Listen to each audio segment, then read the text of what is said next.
안녕하십니까, 국방매거진입니다. 이번 주 우리 군은 어떤 이슈에 반응하고 또 어떤 이슈에 열광했을까요? 쏟아지는 정보들 속에 풍미가 제대로 살아있는 진짜 국방을 맛봅니다. 국방을 보는 또 다른 시선, 국방매거진. 오늘도 풍성한 소식 준비해봤는데요. 먼저 한 주간의 국방 소식 주간 리뷰로 들어보겠습니다.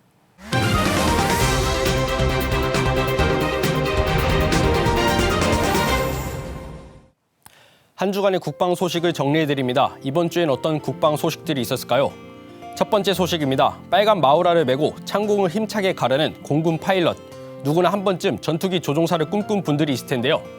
서울 아덱스 2021 마지막 날 조종사가 되어 영공수호 임무를 완수한 국민들이 있습니다. 주인공은 코로나19 전담병원 간호사와 6번 도전 끝에 선발된 취업 준비생 등 4명. 535대 1이라는 역대 최고의 치열한 경쟁률을 뚫고 1일 국민 조종사가 됐습니다.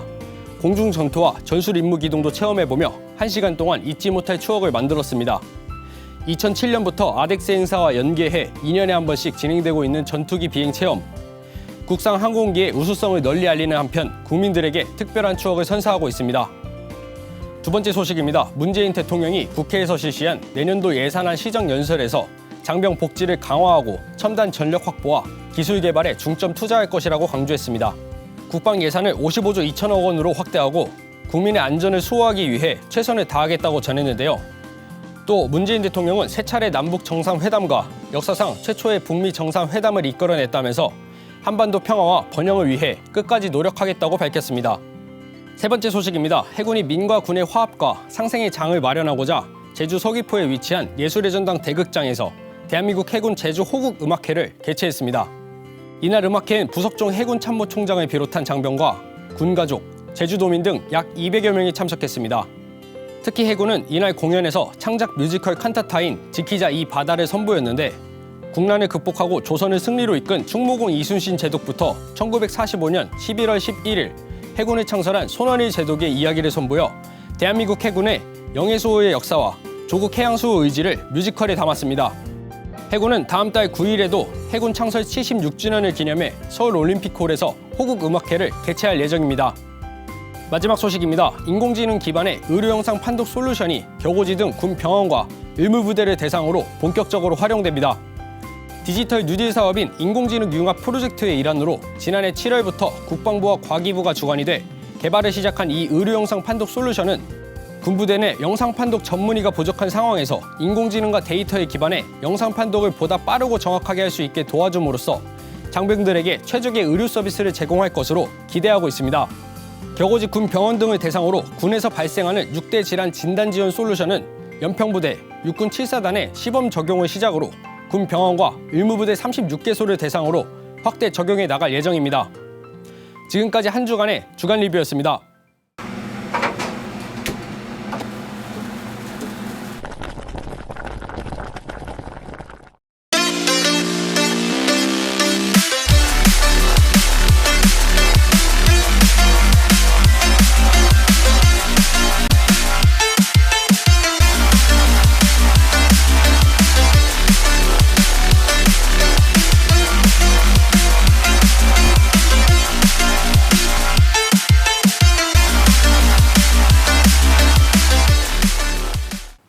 네, 보신 것처럼 이번 주 주제는 우리 군의 AI와 소프트웨어 역량 강화입니다. 자세한 얘기 문윤태 국방부 정보체계 융합 담당관과 함께 얘기 나눠보겠습니다. 안녕하십니까? 안녕하십니까? 네, 반갑습니다. 국방부가 지난 26일이었죠. 과학기술정보통신부와 업무 협약을 체결하고 국방 인공지능 그리고 소프트웨어 역량 강화 추진단을 발족했습니다. 먼저 이 내용부터 좀 소개를 해주시죠. 네, 국방부와 과기정통부는 지난 8월 디지털 뉴딜과 스마트 국방 구현을 위한 장관급 업무 협약을 체결했습니다.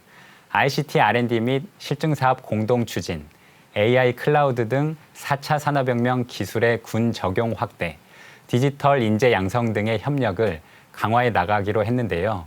이번에 있었던 MOU 체결 및 추진단 발족은 이에 대한 후속 조치로 인재 양성 분야에서 본격적으로 구체화해 나가자는 의미를 담고 있다고 보시면 되겠습니다. 그렇군요. 그러니까 지난 8월에 했던 장관급 MOU 체결을 좀 더 구체화하는 그런 단계였군요. 그래서 인재 양성의 중요성에 이제 중점을 두고 사안들을 좀 논의하시게 된 건가요, 그러면? 네, 인공지능의 중요성은 익히 아시기에 이런 인공지능의 군 적용 관련 현장에서 느끼는 가장 어려운 부분은 바로 전문 인력 부족 문제입니다. 국방부는 이를 해소하기 위해 내년부터 산학연 협력으로 정책 제도 분야, 소요기획 및 사업관리 분야, 체계 개발 및 운용 분야 등 군 AI 임무에 특화된 3개의 전문 교육과정을 개설하여 군 전문 인력을 조기에 양성할 계획입니다. 아울러 장병들의 경력 단절을 해소하고 자기개발과 취창업 지원을 위해 장병 맞춤형 온라인 인공지능 교육과정을 도입해 장병들이 미래를 준비하는 계기를 마련해 줄 것입니다. 그렇군요. 그러면 내년부터 군 장병들을 위한 맞춤형 온라인 인공지능 또 소프트웨어 이런 교육들이 좀 본격화된다고 보면 되겠죠? 네, 그렇습니다. 먼저 장병들의 출타가 자유롭지 않은 점을 고려했는데요. 그렇기 때문에 온라인 교육으로 실시할 예정입니다. 최근 코로나로 인해 비대면이 일상화되면서 온라인상에서도 양방향 소통하면서 교육을 할 수 있는 교육 플랫폼이 활성화되어 있습니다. 따라서 이것을 활용해서 장병들이 온라인상에서 본인이 직접 코딩하고 이를 민간 멘토가 첨삭해주는 형식의 양방향 교육으로 진행될 예정입니다. 또한 장병들의 수준을 사전에 측정하고 이에 따라 개인별 수준에 맞는 과정을 선택하도록 해서 맞춤형으로 개인 역량을 향상시켜 나갈 예정입니다. 그렇군요. 그러니까 뭐 이렇게 일방적으로 수업을 듣는 것뿐만이 아니라 양방향으로 이렇게 좀 교육이 진행된다는 얘기신데, 그럼 전역 후에 취업이나 창업 교육과도 이게 연관이 되는 건가요? 네, 온라인상의 양방향 교육으로 진행될 예정이며 또한 특히 MZ세대 장병의 특성을 고려 자유로운 분위기의 카페형 교육장도 시범부대 중심으로 구축할 예정입니다. 아울러 해커톤 대회를 개최하고 필요한 자격증 취득도 지원해 장병들의 참여를 이끌도록 할 예정입니다. 또 질문하신 바와 같이 희망자에 대해서는 전역 후에도 심화교육을 받을 수 있도록 정부의 다양한 취창업 프로그램과도 연계하여 지속적으로 지원해 나갈 예정입니다. 네, 정부의 취업 창업 프로그램과 연계해서 이제 계속 이어지게끔 하겠다는 거군요. 앞으로 이 군의 AI 전문 인력 1,000명을 양성한다 이런 목표던데, 그리고 또 2026년까지 한 5년 동안 5만 명의 산업 예비 인력을 양성하기로 했다는 얘기도 좀 들었습니다. 네, 그렇습니다. 정책을 발굴하고 추진하는 데 있어 목표는 정말 중요한 것 같습니다.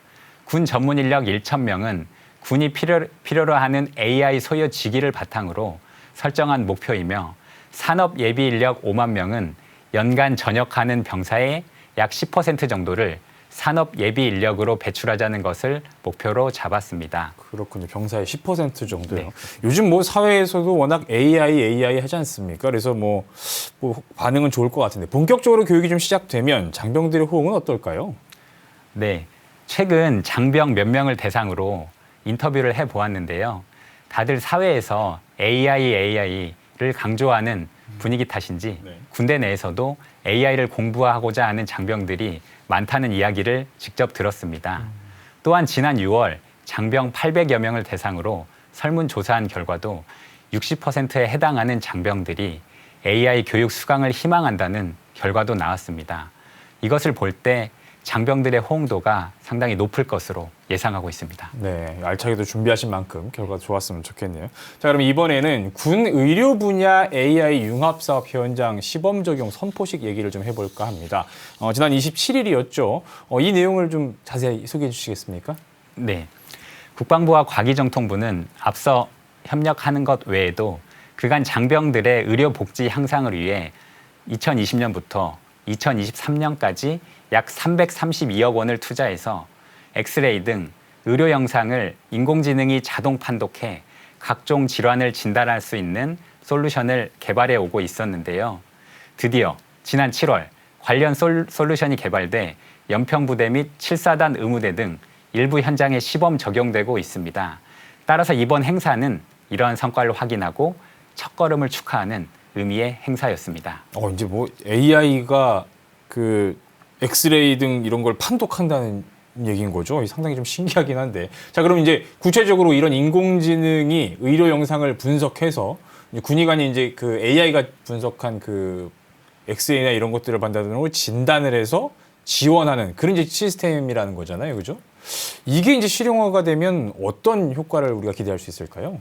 네, 먼저 이를 위해서는 군 의료 현장에 대해 이해가 필요한데요. 현재 4단급 의무대에는 영상 판독을 할 수 있는 전문의가 부족한 실정입니다. 그래서 엑스레이를 찍어도 정확한 판독이 어렵거나 4단급 의무대의 상급 부대인 군 병원의 도움을 받아야 하는 그런 면이 있어 진료받는 시간이 오래 걸리는 경우가 많이 있습니다. 하지만 이번에 개발된 솔루션을 사용할 경우에 전문의가 아니어도 AI가 판독해주는 결과를 기초로 질환을 판단할 수 있기 때문에 영상 판독 전문의 부족 문제가 해소될 것을 기대하고 있습니다. 또한 신속한 영상 판독으로 진료 시간도 단축되고 아울러 엑스레이 진단의 정확도 향상으로 추가적인 CT, MRI 촬영 소요가 줄어들게 돼 비용 절감에도 큰 도움이 될 것으로 기대됩니다. 네, 그렇군요. 자, 이런 것들이 가능할 수 있었던 아주 핵심적인 역할을 한 게 있다고 저는 얘기를 들었습니다. 이제 국군 수도병원의 실증 랩을 또 개소를 했다고 들었어요. 네. 어떤 실증 랩이 과연 뭔지 소개를 좀 부탁드리겠습니다. 네. 우선 인공지능을 적용하기 위해서는 방대한 양의 데이터 확보가 필수적입니다. 이를 위해서는 고성능 컴퓨터와 대용량 서버가 필수적으로 필요한데요. 실증랩은 바로 이러한 장비들을 갖추고 이것을 통해 영상 판독 솔루션을 개발하는데 최적의 환경을 제공하는 그런 공간이라고 보시면 될 것 같습니다. 어찌 보면 이번 솔루션 개발의 1등 공신이라고 할 수도 있겠죠. 그렇군요. 자, 그러면 이제 앞으로 올해 안에는 또 어떻게 되고 또 앞으로의 그 이후에는 또 어떻게 시범 운영이 좀 적용이 되는지 좀 소개를 해주시죠.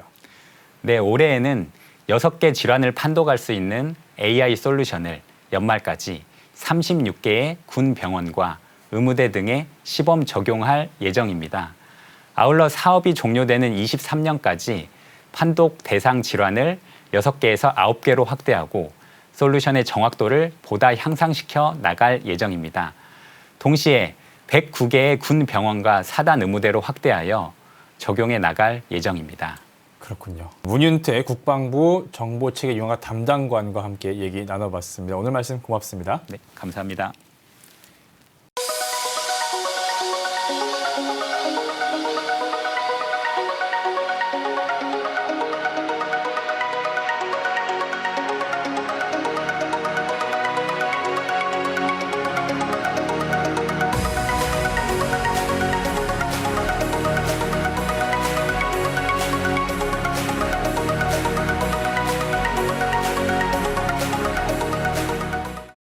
네, 이 영상 보신 것처럼 이번에 얘기 나눠볼 주제는 민군 겸용 수소 충전소 얘기입니다. 이 얘기를 직접 취재한 정비영 기자와 얘기 나눠보겠는데요. 정 기자, 이번에 다녀온 곳이 어딘가요? 네, 제가 이번에 다녀온 곳은 군 부지에 수소 충전소가 완료되면서 이를 기념하기 위한 행사가 열려서 현장에 직접 다녔습니다. 네, 준공식 현장에 다녀오신 건데 어떤 행사였는지 먼저 육하 원칙으로 좀 설명해 주시죠. 네, 제가 취재했던 내용을 육하 원칙으로 소개해드리겠습니다. 먼저 누가입니다. 수소 충전소 준공식엔 국방부와 환경부 두 부처 장관을 비롯해 충전소 설치 사업을 주최한 하이넷 등 다양한 민간 기업 관계자들이 참석을 했습니다. 지난 10월 26일 대전 자원대 일대에서 열린 이번 행사는 수소 충전소 설치를 기념하는 자리인 만큼 하이넷 대표이사의 사업 경과보고로 시작해 국방부와 환경부 두 부처 장관의 축사가 이어졌습니다. 행사 끝엔 참가자들이 충전소를 순회하면서 장비에 대한 설명을 듣는 시간을 가졌습니다. 그렇군요. 이 충전소 뭐 하루아침에 지어지는 게 아닐 텐데요. 언제부터 이 구축 사업이 시작된 건가요?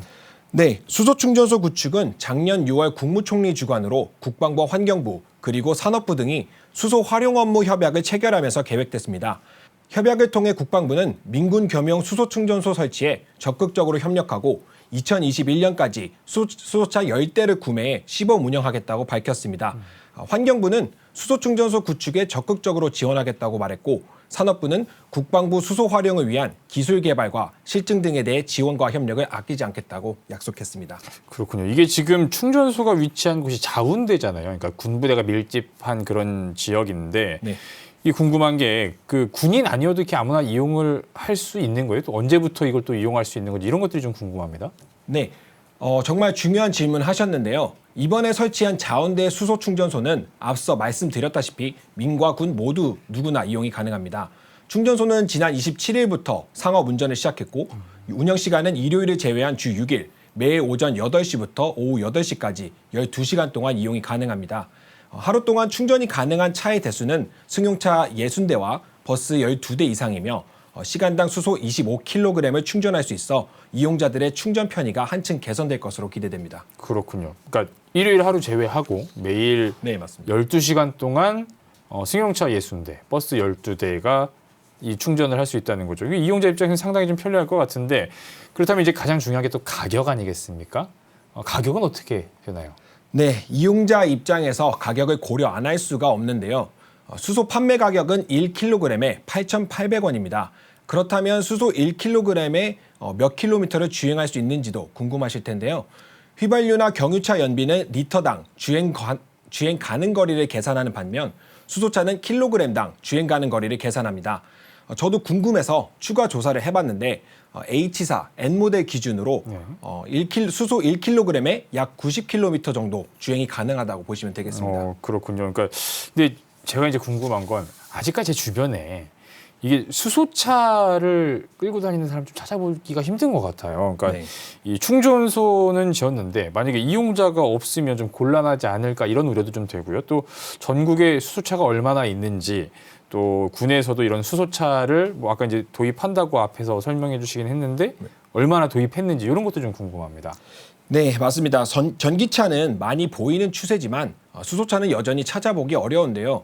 통계에 따르면 2018년엔 전국 수소차 대수가 908대였고 점차 증가하면서 올해 9월엔 6,195대가 늘면서 현재 전국에 17,000여 대의 수소차가 존재하고 있습니다. 수소 충전소는 2018년 전국에 14개밖에 없다가 지금은 전국에 117개의 수소 충전소가 존재합니다. 국방부는 2019년 수소 충전차 1대를 시작으로 2020년엔 4대를 보급했고 올해엔 수소버스 12대와 수소 승용차 20대, 20대를 확대 보급하고 있습니다. 그렇군요. 이게 좀 승용차 대수도 그렇고 충전소도 그렇고 이제 확 늘어나는 추세군요. 네, 맞습니다. 자, 그 생각했던 것보다 이제 뭐 수소차와 충전소가 많이 확충이 됐는데 그렇다면 오늘 이제 취재를 마치면서 딱 요약할 수 있는 4글자 뭐가 있을까요?